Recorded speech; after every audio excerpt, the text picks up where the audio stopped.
تو لوط علیہ السلام جو تھے وہ اپنے گھر والوں کو لے کر جو تھے وہ شہر سے اور باہر نکل گئے۔ تو صبح کے قریب جب اللہ کا حکم ہوا، اللہ فرما رہا ہے فلما جاء امرنا جعلنا عالیہا سافلہا وامطرنا علیہا حجارۃ من سجیل منضود مسومۃ عند ربک وما ہی من الظالمین ببعید، کہ جب ہمارا حکم آ پہنچا تو ہم نے ان کی بستی کو الٹ کر اوپر والا حصہ نیچے اور نیچے والا حصہ اوپر کر دیا، الٹ پلٹ کر دیا، اور ہم نے اس پر پتھر اور پکی ہوئی مٹی کے کنکر برسائے جو پے در پے یعنی کہ تہ در بے ان پر گرتے چلے گئے آسمانوں سے۔ پھر اللہ کریم نے ایک تو بستی کو الٹ دیا اور دوسرا یہ کہ ان پر کنکر برسائے گئے مٹی اور پتھر کے، اور اللہ فرما رہا ہے جو آپ کی رب کی طرف سے نشان کیے ہوئے تھے، اور یہ سنگ ریزے ظالموں سے کچھ دور نہیں ہے۔ تو ان پتھروں پر مرنے والوں کے نام لکھے ہوئے تھے، نشان زدہ کیے ہوئے تھے، یہ فلاں پتھر فلاں کے لیے، فلاں پتھر فلاں کے لیے۔ تو وہ پتھر جو تھے وہ ایک عذاب اللہ نے یہ ان پر مسلط کیا کہ ان کی بستی کو ہی الٹ دیا، اور دوسرا عذاب یہ تھا کہ ان پر پتھروں کی جو بارش تھی وہ برسائی گئی۔ تو اس کا نام بھی جس طرح صالح علیہ السلام کی قوم کو اللہ کریم نے برباد کیا، اسی طرح اللہ کریم نے اس قوم کو بھی ان کی نافرمانی اور بدبختی کے سبب سے ان کو بھی برباد کر دیا۔ وَإِلَىٰ مَدْيَنَ أَخَاهُمْ شُعَيْبًا قَالَ يَا قَوْمِ اعْبُدُوا اللَّهَ مَا لَكُم مِّنْ إِلَٰهٍ غَيْرُهُ وَلَا تَنْقُصُوا الْمِكْيَالَ وَالْمِيزَانَ إِنِّي أَرَاكُمْ بِخَيْرٍ وَإِنِّي أَخَافُ عَلَيْكُمْ عَذَابَ يَوْمٍ مُحِيطٍ۔ اور ہم نے اہل مدین کی طرف ان کے بھائی شعیب علیہ السلام کو بھیجا۔ انہوں نے کہا کہ اے میری قوم، اللہ کی عبادت کرو، تمہارے لیے اس کے سوا کوئی معبود نہیں ہے، اور ناپ تول میں کمی مت کیا کرو، بے شک میں تمہیں آسودہ حال دیکھتا ہوں، اور میں تم پر ایسے دن کے عذاب کا خوف محسوس کرتا ہوں جو تمہیں گھیر لینے والا ہے۔ تو اب یہاں سے رب کریم نے حضرت شعیب علیہ السلام کا اور ان کی قوم کا جو ہے وہ قصہ یہاں سے شروع کیا، اور اللہ نے ارشاد فرمایا کہ ہم نے مدین کی طرف، مدین علاقہ تھا، ایک شہر کا نام تھا، اور یہ ابراہیم علیہ السلام کے ایک بیٹے کا نام تھا مدین، جنہوں نے اس شہر کو آباد کیا تھا، اور ان کے نام کے سبب سے اس شہر کا نام مدین رکھا گیا۔ اور یہ قریب ترین علاقہ تھا حضرت لوط علیہ السلام کی جو قوم جہاں آباد تھی نا، سدوم کا علاقہ جو میں نے آپ سے عرض کی تھی، اسی کے قریب یہ سارا علاقہ شام کے ساتھ فلسطین کا جو علاقہ تھا، اسی میں یہ سارے انبیاء جو تھے وہ آئے۔ تو اللہ فرما رہا ہے کہ ہم نے شعیب کو انہی کے قومی بھائیوں کی طرف بھیجا، تو انہوں نے کہا اے میری قوم، اللہ کی عبادت کرو، تمہارے لیے اس کے سوا کوئی معبود نہیں۔ یعنی کہ یہ وہ پیغام ہے جو ہر نبی اپنی امت کو یہ دیتا رہا۔ پہلا پیغام جو رب کریم کی طرف سے ہر نبی، ہر رسول اپنی امتوں اور قوموں کو دیتا رہا، وہ یہی ہوتا تھا کہ اللہ کے سوا کسی اور کی عبادت نہ کرو، اور اس کے بعد پھر فرمایا کہ ناپ اور تول میں کمی نہ کیا کرو۔ تو شعیب علیہ السلام جس قوم کی طرف مبعوث کیے گئے، شعیب علیہ السلام کی قوم میں جو بیماری تھی وہ تھی ناپ اور تول میں کمی کرنا، کہ جب کسی سے سودا لیتے تو اس کے لیے پیمانہ اور ہوتا، جب سودا دیتے تو پیمانہ اور ہوتا، یعنی کہ لیتے وقت بھی وہ کسر جن سے لیتے اس کو لگاتے، اور دیتے وقت بھی کسر اسی کو لگاتے جو لے رہا ہوتا۔ تو یہ بیماری شعیب علیہ السلام کی قوم میں تھی، ناپ اور تول میں کمی کرنا، تو اس سے منع کیا گیا۔ اور پھر آپ نے یہ فرمایا کہ بے شک میں تمہیں آسودہ حال دیکھتا ہوں، کہ ظاہری طور پر اللہ کریم نے تم کو آسودہ رکھا ہوا ہے، مال ہے تمہارے پاس، کاروبار ہے، تجارت ہے، سب کچھ ہے، اس کے باوجود تم یہ کام کیوں کرتے ہو؟ باز آ جاؤ اس سے، وگرنہ میں تم پر ایسے دن کے عذاب کا خوف محسوس کرتا ہوں جو تمہیں گھیر لینے والا، وہی سمجھانے کہ ایسا عذاب ہوگا کہ جس سے تم بچ نہ سکو گے، جو تمہیں آ کر گھیر لے گا، تو اپنی ان حرکتوں سے باز آ جاؤ۔ اور پھر فرمایا وَيَا قَوْمِ أُوفُوا الْمِكْيَالَ وَالْمِيزَانَ بِالْقِسْطِ وَلَا تَبْخَسُوا النَّاسَ أَشْيَاءَهُمْ وَلَا تَعْثُوا فِي الْأَرْضِ الْمُفْسِدِينَ۔ اور اے میری قوم، تم ناپ اور تول انصاف کے ساتھ پورے کیا کرو، اور لوگوں کو ان کی چیزیں گھٹا کر نہ دیا کرو، اور فساد کرنے والے بن کے ملک میں تباہی مت مچاتے پھرو۔ کہ تم یہ ناپ تول جو کرتے ہو اس کو پورا کیا کرو. پہلے فرمایا، پہلے نہیں میں بات کی کہ اس میں کمی نہ کیا کرو، ناپ تول میں کمی نہ کیا کرو. پھر دوسرا پھر اللہ کے میں ساتھ ہی یہ فرمایا کہ انصاف کے ساتھ پورا کیا کرو.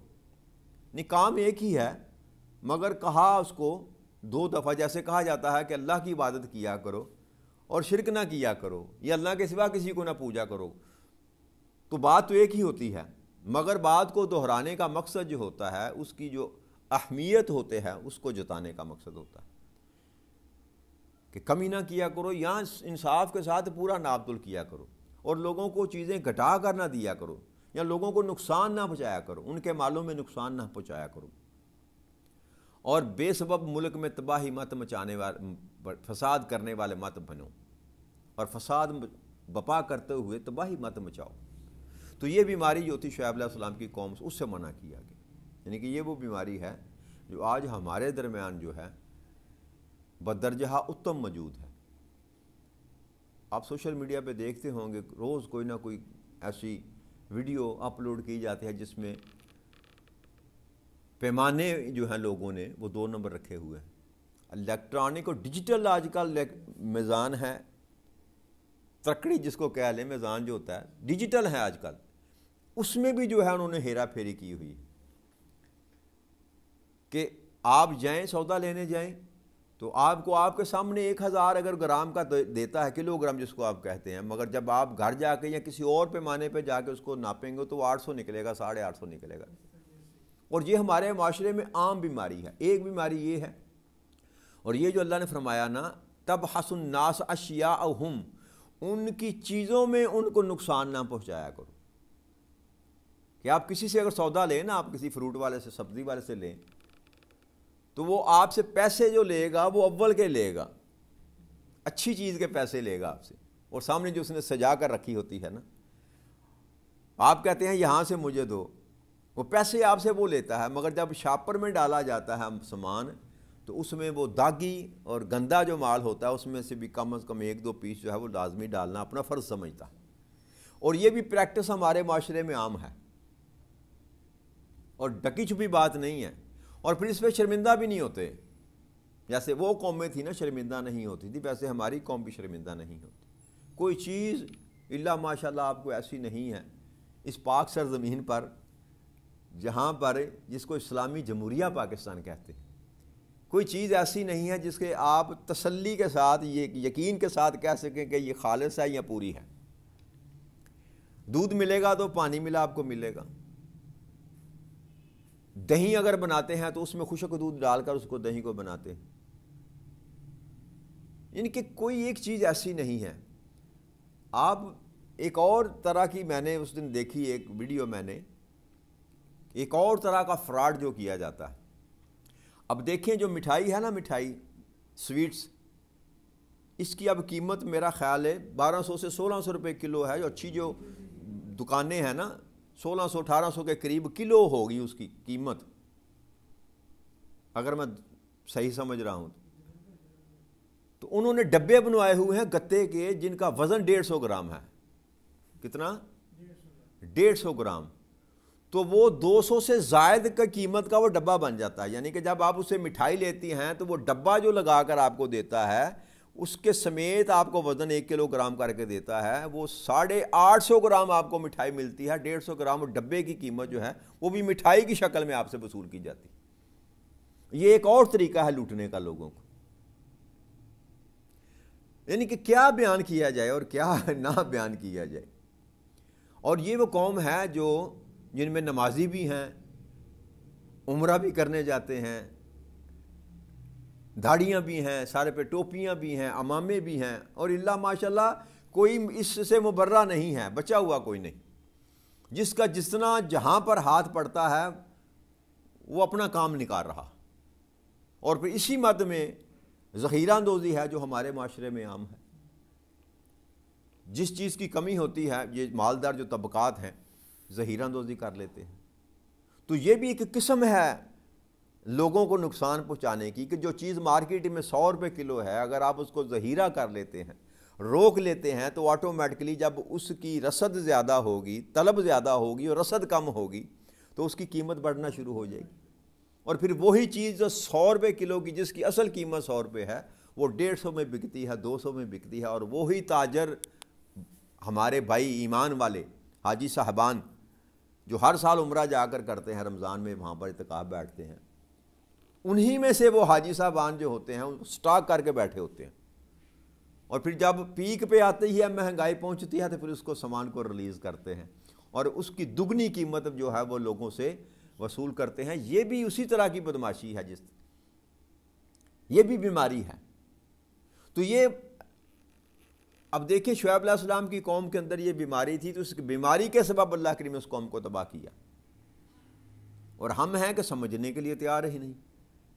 یہ جو بار بار رب کریم ہمیں یہ سمجھاتا ہے، بتاتا ہے، سناتا ہے، یہ ہماری صلاح کے لیے، ہماری تربیت کے لیے، اور اللہ کریم نے قرآن کریم ان کو مضمون بنایا، امت محمدیہ کی تربیت کے لیے یہ مضمون بنایا، مگر پھر بھی ہے کہ ہم سنتے بھی ہیں، پڑھتے بھی ہیں، سارا کچھ ہونے کے باوجود مگر اپنے آپ کو بدلنے کے لیے تیار ہم میں سے کوئی بھی نہیں۔ جو جہاں بیٹھا ہوا ہے وہ اپنے تئیں ایک ڈاکو بن کے بیٹھا ہوا ہے، جہاں جس کا جتنا بس چلتا ہے وہ ایک دوسرے کو لوٹنے کے لیے۔ ہر بندے کا، اگر میں کہوں نا کہ ہر بندے کا ہاتھ جو ہے وہ دوسرے کی جیب میں ہے تو غلط نہیں ہے۔ وکیلہ ماشاءاللہ اچھے لوگ بھی ہیں، لیکن وہ آٹے میں نمک کے برابر۔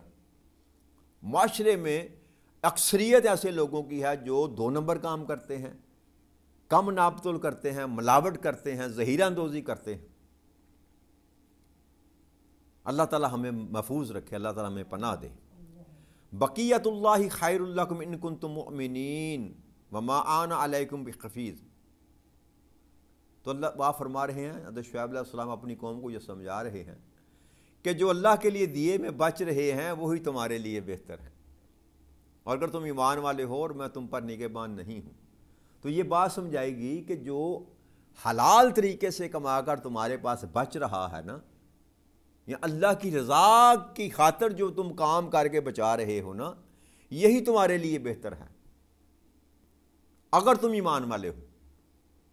تو یہاں اللہ کریم نے ایمان والے کے ساتھ یہ بات جوڑی کہ جو ایمان والا ہوتا ہے وہ ایسی حرکتیں نہیں کرتا، وہ جو بچ جاتا ہے اللہ کے دیے ہوئے میں سے، یعنی کہ اللہ کے احکامات کو سامنے مدد رکھتے ہوئے جو بندہ کاروبار کرتا ہے، تجارت کرتا ہے، لین دین کرتا ہے، اللہ اور اللہ کے رسول کی رضا کی خاطر جو سارے معاملات کو کرتا ہے، آپ فرما رہے ہیں کہ وہ سب سے بہتر ہے۔ تو یہاں ایمان کو اور ایمانداری کو، یعنی کہ ایمان سے ہی ایمانداری ہے نا جی۔ بے ایمانی کس کو کہتے ہیں؟ عام لفظ میں کہتے ہیں کہ جو بندہ 2 نمبری کرے اس کو کہتے ہیں نا یہ بے ایمان ہے، بے ایمان ہے۔ تو اصل میں لفظ تو بے ایمان ہی ہے نا، یعنی کہ اس کا ایمان کوئی نہیں۔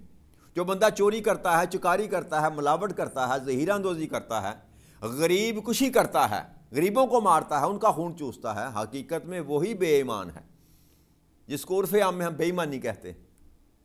تو سمجھیے آئی بات کہ ایمان والا جو ہوتا ہے وہ کسی کا حق غصب نہیں کرتا، وہ کسی کے ساتھ زیادتی نہیں کرتا۔ نبی اکرم صلی اللہ علیہ وآلہ وسلم کا ارشاد گرامی ہے، من غشا فلیس منی، جس نے ملاوٹ کی وہ ہم میں سے ہی نہیں ہے۔ تو اب یہ طبقہ کہاں جائے گا جو دن رات ملاوٹ کر کے لوگوں کو مال بیچ رہا ہے اور پھر یہ دعویٰ بھی کرتا ہے کہ یا رسول اللہ ہم آپ کے ہیں، جی ہم آپ کے ہیں۔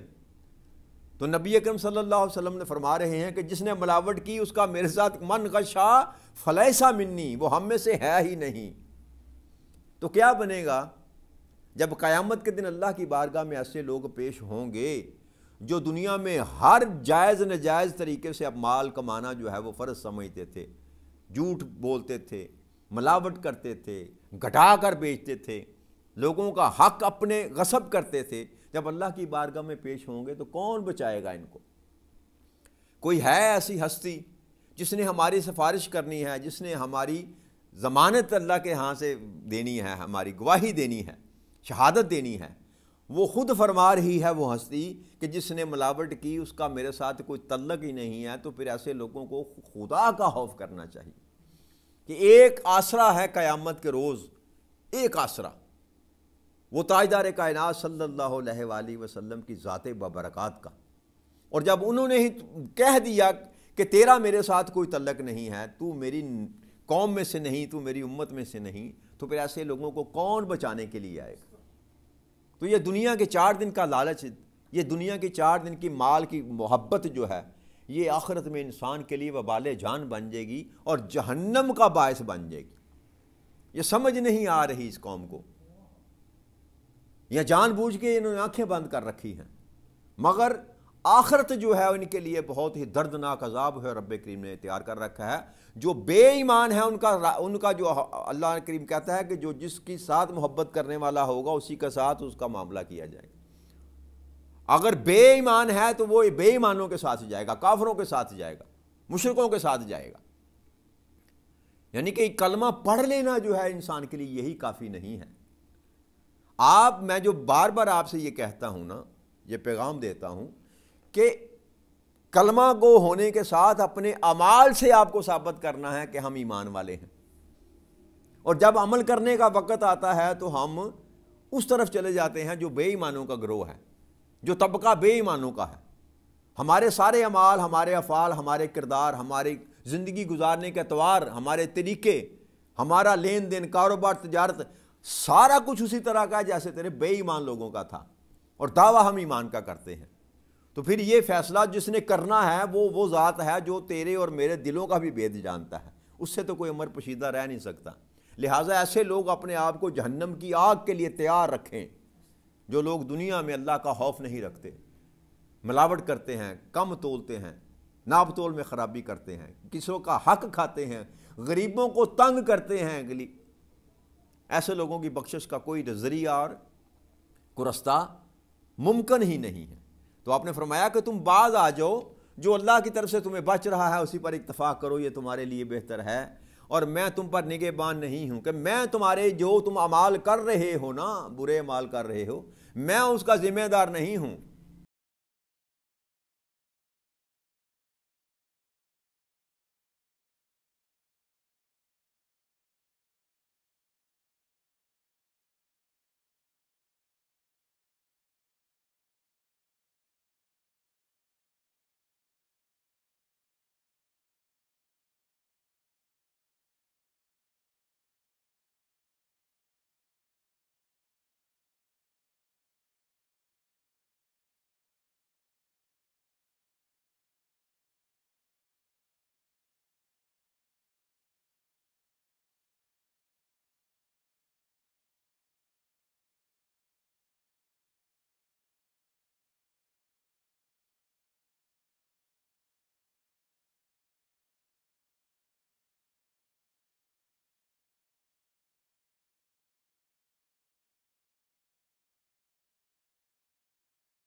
تو لہذا جس قدر انسان جلدی سمجھ جائے گا اس معاملے کو کہ وہاں جو انصاف کا ترازو رب کریم کے ہاتھ میں ہوگا وہاں پر ڈنڈی نہیں لگے گی، وہ عادل ہے، وہاں پورا ناپ تول ہوگا۔